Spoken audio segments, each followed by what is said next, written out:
Okay, starting in from continuity. These batteries seem to be quite good, you know. So far, of course, having said that, they're probably going to run out now, but you know, Mug's law.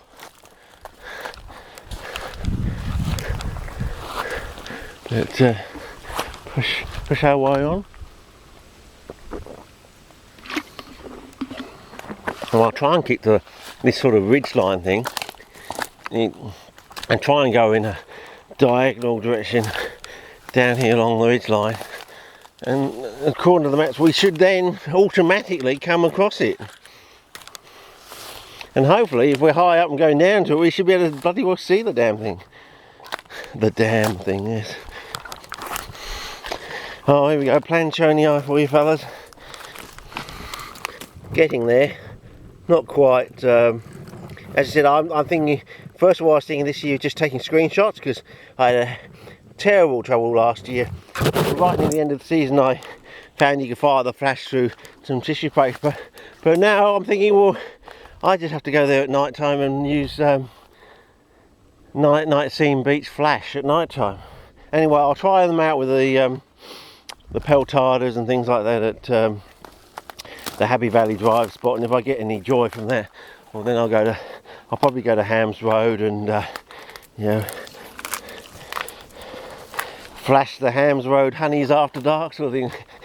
I can already feel the title coming on, flashing Hams Road honeys after dark. Yes, and we won't have to wait too long for that, because that's usually at the crossover between June and July all the way into early August basically. I have been looking back at old footage and things like that, for not footage, old JPEGs and things, and a few things I've got to improve from. A couple of orchids down there, a little bit of yeah, not plenty of orchids actually. They just look like little grass things at the moment. And why am I going down? I should be going across.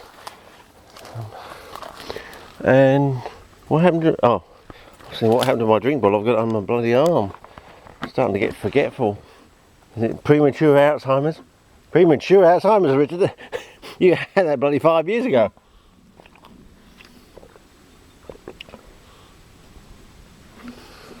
This is advanced stage mental necrosis. I take a CAT scan and find out you've got a... Whoa! You take a CAT scan and find out you've got a dog of a brain. Sorry, I was thinking of the punchline, as I was falling. Oh. No, I'm going down again, aren't I? Oh, and it's getting cooler. Oh, really cooler. Okay, down a bit and across, do you reckon?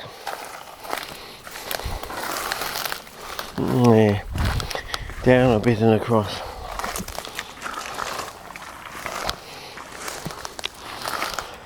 Oh.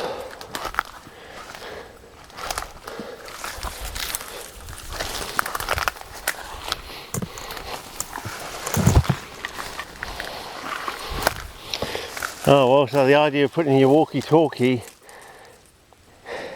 in your bag so someone could actually contact you if you got stuck out in the bush, well, it turned out to be a detrimental idea if you lose your bloody bag in the bush. Okay, maybe I should have just kept it in my pocket of my cardigan. Anyway, I suppose it's live and let learn now.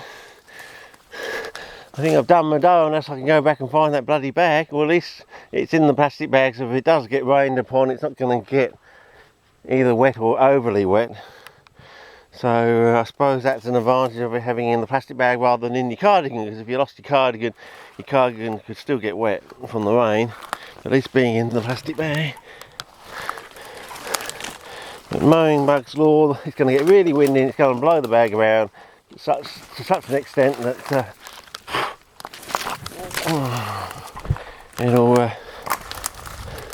the rain will get in or something. Have I actually mentioned about our gully winds? Maybe that's something I should mention on another clip.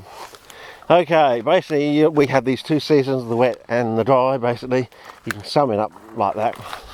Well, at the change of seasons, you usually have gully winds, and they're big howling winds we have. I might actually go out and film one for you. And you also, at the same time, we have all those birds, you know, flying in and flying out, sort of thing. But usually they're two basic but gully winds, but one is stronger than the others, sort of thing. So yeah, so I'll look out for those. When we have a proper gully wind, I'll probably take the camera outside. And the advantage of this camera is it does have a good sound system on it.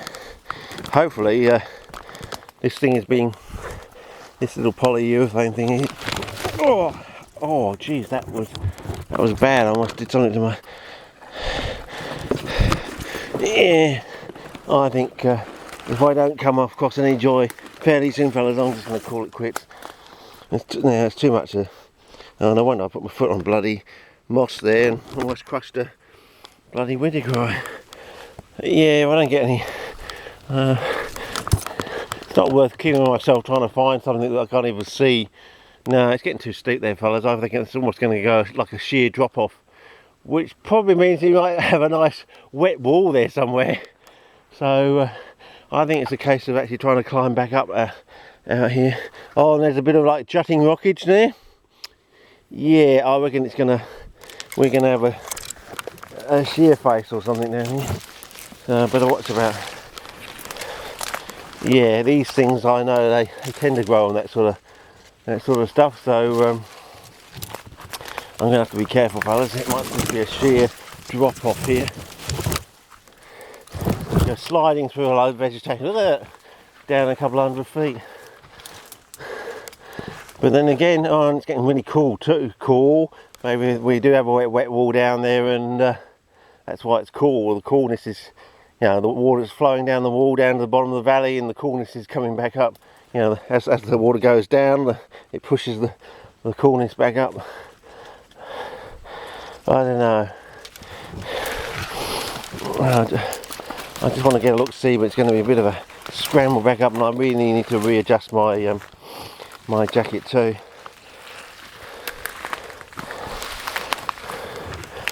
Whoa, yeah, look at that. What did we say? That looks like steeper than 45 degrees, and we know from our rule it's actually 10 degrees steeper than that. If we take our rule to be true, you know, it's an assumption that our rule works that way. That when you're actually at the site, what you see, it's actually in real life standing over there, it's 10 degrees steeper. So, you know, if that's steeper than 45 degrees, it's 10 degrees even steeper than that in real life when you're over there. So, yeah, I don't really want to. And I don't know if you know this about bushfires, for every 10 degrees rise in slope, it doubles the speed of the fire, basically. So, you know, flat ground, it travels across flat ground at a certain rate. At 10 degrees, it travels across that ground at twice the rate. 20 degrees, twice the rate again. 30 degrees, twice that again. So basically that's four. So you basically 10 degrees, it's twice. 20 degrees, it's 4 times. 30 degrees, it's 8 times. 40 degrees, it's 16 times. Yeah, it's exponential.